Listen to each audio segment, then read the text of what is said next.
Fala pessoal, tranquilo? Hoje eu vou falar um pouquinho sobre pneumotórax hipertensivo. Então, um assunto aí bem top da emergência, que eu vou estar trazendo um pouquinho sobre. Também pretendo fazer um vídeo de tórax instável, pneumotórax aberto e outras condições aí da emergência. Então, bora lá. Qual que seria então a definição de pneumotórax hipertensivo? Ele vai ser uma emergência médica, na qual eu tenho uma entrada de ar lá para o espaço pleural, mas o ponto-chave é que esse ar está entrando e não está saindo. Ele entra, mas não consegue sair, por isso que ele é um sistema de válvula. É um sistema de válvula unidirecional. O ar está indo num sentido e não está voltando, não está saindo. E qual que é a consequência disso? Eu falei que o ar entra lá no espaço pleural, né? Só lembrando aqui da anatomia. Então ali o pulmão ele vai ser recoberto por uma serosa. Eu tenho aí, nessa serosa, eu tenho a parte visceral e a parte parietal. A parte parietal é a que recobre a parede torácica e a pleura visceral é a parte que vai recobrir aí diretamente o pulmão, né? Entre essas duas partes, entre a pleura parietal e visceral, eu vou ter ali um espaço que é denominado ali de espaço virtual. É o espaço pleural. Normalmente, esse espaço ele não contém ar, ele contém apenas um pouco de líquido pleural para lubrificar ali as pleuras, né? Permitir também o deslizamento delas. E dessa forma, isso faz com que a mecânica da respiração seja feita. As pleuras conseguem se deslizar umas sobre as outras, né?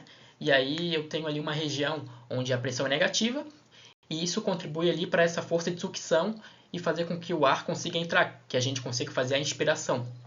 E a partir do momento que eu tenho ar nessa região, aí nós temos um sério problema. E hoje o problema que eu trago aí é o pneumotórax hipertensivo. Sobre a etiologia, a principal etiologia associada com o pneumotórax hipertensivo vai ser a ventilação mecânica. Então, quando eu injeto ar sob pressão positiva nos pulmões, caso haja ali uma fragilidade pulmonar ou um excesso de pressão ou de volume, isso pode romper os alvéolos. Então, eu tenho aqui um mecanismo de barotrauma, né?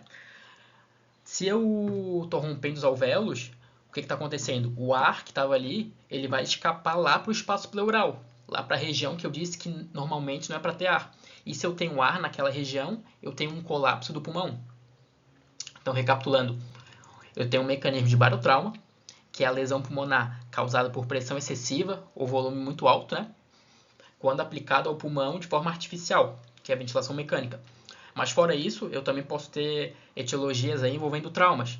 Esse trauma ele pode ser tanto aberto, como uma facada, ou um trauma fechado também, como uma própria fratura de costela. De forma indireta, ali na etiologia, eu já acabei abordando a fisiopato, né? Então, essa região do sistema de válvula unidirecional, como eu estou tendo um acúmulo de ar e o ar não está saindo, eu estou tendo um aumento de ar ali no espaço pleural. Esse ar ele vai acabar comprimindo as estruturas ali ao redor, então eu vou ter um colabamento pulmonar, eu vou ter um desvio do mediastino, eu também vou ter aí como eu botei ali na imagem, uma alteração na angulação dos vasos. Então, quando eu altero essa angulação, eu acabo comprometendo o retorno venoso. E se eu comprometo o retorno venoso, eu estou mexendo no débito cardíaco. Se eu mexo no débito cardíaco, eu estou diminuindo esse débito. Logo, eu estou cursando aí com uma instabilidade hemodinâmica. Então, a fisiopato acontece dessa forma. Sinais e sintomas. Bora raciocinar junto então. O primeiro que eu trago aqui é murmúrio vesicular diminuído. Cara, vamos pensar. O ar ele está entrando lá na cavidade pleural. Eu falei que normalmente, fisiologicamente, aliás, eu não tenho ar nessa região. Eu tenho líquido. A partir do momento que eu tenho um ar nessa região, o pulmão, eu estou colapsando o pulmão. Se o pulmão está colapsado, ele não ventila. Se ele não ventila, o murmúrio vesicular está diminuído ou até mesmo abolido. Então, esse raciocínio bem simples. A ideia é essa. Eu tenho um colapso pulmonar, logo eu não tenho ventilação. O murmúrio vesicular, sim, está diminuído. Bora pro próximo. Porra, esse demorou, hein? Hipertimpanismo. Cara, o que é um som hipertimpânico? Eu até trouxe um exemplo aqui. É só lembrar de uma caixa de bateria ou qualquer tambor. No meio dessa caixa tem ar ali.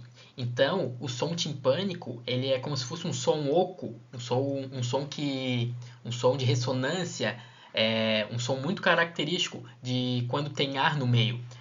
A partir do momento que eu tenho o ar entrando e o ar não está saindo, eu vou ter um som timpânico, como se fosse uma caixa de bateria. Então, esse hipertimpanismo é bem característico, que a gente já consegue ver lá no exame físico. A importância de um exame físico bem feito. Bora pro próximo. Vamos lá, de traqueia. Cara, esse é fácil de entender também, né? Como é um sistema de válvula, um sistema unidirecional, o ar entra e não sai mais. Logo, ele está fazendo uma puta pressão lá dentro da caixa torácica. Ele está empurrando tudo, ele está fazendo uma puta pressão. Então, aí eu vou ter esse desvio de traqueia. O detalhe aqui é que é um desvio contralateral. Então, um desvio por outro lado, né? O acúmulo de ar aí sobre a alta pressão, ele vai empurrar a traqueia, vai empurrar o mediastino, vai empurrar tudo para o lado oposto. Então, a ideia é essa. Turgência jugular. Mesma ideia, a pressão dentro do tórax, ela está comprimindo tudo, inclusive a veia cava. Se eu tenho esses vasos da base aí dobrados, sendo comprimidos, eu estou interferindo ali no retorno venoso. Então eu tenho essa consequência retrógrada, né? Vou ter essa turgência jugular, porque o fluxo ele não está conseguindo entrar em virtude da compressão. Então eu tenho aí a turgência jugular, bem característica também. Hipotensão, mesmo esquema, né? Essa pressão ela está interferindo diretamente no retorno venoso, sendo assim eu acabo mexendo no meu débito cardíaco. Diminuindo o débito cardíaco, eu tenho aí a hipotensão. E por fim, aí eu já coloquei aqui o choque obstrutivo, né? Aí lembrar então que o coração ele não está conseguindo se encher nem bombear devido a essa puta compressão dentro da caixa. Se ele não está conseguindo se encher nem bombear, eu tenho uma queda grave do débito cardíaco, resultando em choque, né? Um choque do tipo obstrutivo. Então esse é o raciocínio dos sinais e sintomas. Bem tranquilo de entender. Em relação ao diagnóstico, essa imagem já é bem ilustrativa. Esse X está aí, não é de forma aleatória, é para justamente falar que não necessita solicitar exames de imagem para fazer o diagnóstico. O diagnóstico ele é eminentemente clínico. Bora finalizar. Lembrando então, essa condição é uma emergência médica, então eu tenho que agir rápido, eu tenho que agir na hora. Chegou lá o paciente politraumatizado, eu vou fazer todo aquele protocolo do XABCDE, e quando eu diagnostiquei ali o pneumotórax hipertensivo, eu já tenho que agir. Então eu coloquei, qual que é o primeiro passo? O primeiro passo vai ser a toracocentese de alívio. Por que de alívio? Porque esse não é o tratamento definitivo. Lembrando que antes de pular para o C, eu já tenho que resolver esse problema, que é do B, né? É claro que quando a gente vê esse protocolo, a X, a B, C, D, E, parece que é uma coisa que acaba demorando, mas na hora é tudo muito dinâmico, né? Isso é só para o médico não se perder na hora. Então, cheguei no B. Ali eu fiz a inspeção, palpação, percussão, ausculta, diagnostiquei o pneumotórax hipertensivo. Agora eu já vou agir. Vou fazer uma toracocentese de alívio.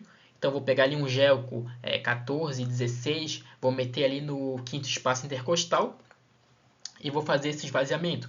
É até comum ter um som de como se fosse um pneu esvaziando, porque de fato o ar, lembra lá que era um sistema unidirecional, né, de válvula. O ar entrava e não estava saindo. Logo, quando eu coloco a agulha ali, agora o ar está saindo. Eu estou de fato esvaziando essa região. Mas para quem já está ligado, já raciocinou que a partir do momento que eu meti uma agulha ali no paciente, eu provoquei um pneumotórax aberto. Então, o que era hipertensivo agora é aberto. Qual que é a diferença? Eu não tenho mais aquele sistema unidirecional de válvula. Agora, o ar tanto entra quanto sai também. Eu tenho uma comunicação do meio interno com o meio externo. Então, a partir disso, eu vou ter que fazer uma drenagem em selo d'água, que é o tratamento definitivo, a toracostomia. Eu vou fazer um vídeo sobre pneumotórax aberto, aí eu vou explicar melhor como é que funciona essa drenagem em selo d'água. Mas só para colocar aqui agora, ao paciente com pneumotórax hipertensivo, o que eu faço de imediato ali? Uma toracocentese de alívio. Posteriormente, eu vou fazer o tratamento definitivo, que é a drenagem torácica, que é a drenagem em selo d'água. Último slide aqui. Então eu trago uma indagação importante. Tá, eu fiz lá a drenagem e o paciente não obteve melhora. O que pode estar acontecendo? Primeiro vamos pensar em duas coisas. Tá, eu fiz o procedimento certo, o dreno está funcionando. Após descartar essas condições, aí eu penso numa lesão de grande via aérea. Lesão de grande via aérea, o diagnóstico é feito através da broncoscopia e o tratamento imediato vai ser uma IOT seletiva, então uma intubação orotraqueal seletiva, e eu vou utilizar um segundo dreno. Então eu vou utilizar mais de um dreno para fazer essa drenagem aí. Lembrando, claro, a conduta definitiva ainda é a toractomia. Beleza, para finalizar, quando é que eu vou retirar o dreno? Então, eu fiz todo o procedimento correto, a drenagem funcionou. Quando é que eu vou retirar o dreno? Bem simples. Eu vou retirar quando eu tiver aí uma total expansão pulmonar. Quando eu ver que o pulmão não está mais colabado. Como que eu observo isso? Bem simples. Através de um raio-x, através de um simples exame de raio-x, eu consigo ver essa expansão pulmonar, associado também ao não borbulhamento do frasco, né? Então lembrar que lá na drenagem selo d'água, como está saindo ar, eu estou vendo aquele borbulhamento ali da água.